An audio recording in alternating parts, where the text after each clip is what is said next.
At the moment we are learning about the circus, and on Thursday we're going to be doing a play about it.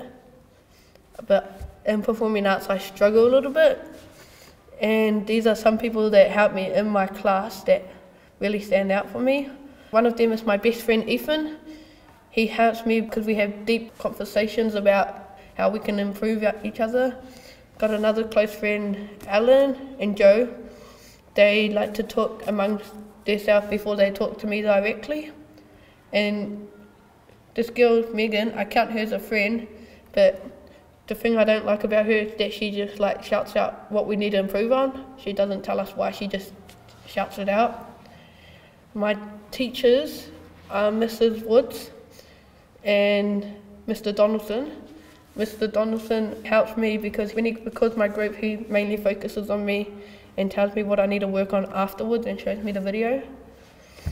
My goal is to interact with other people in my class that I usually don't interact with, because on my sheet I got a little bit of people in there and I want to improve that and put more people in my learning sheet.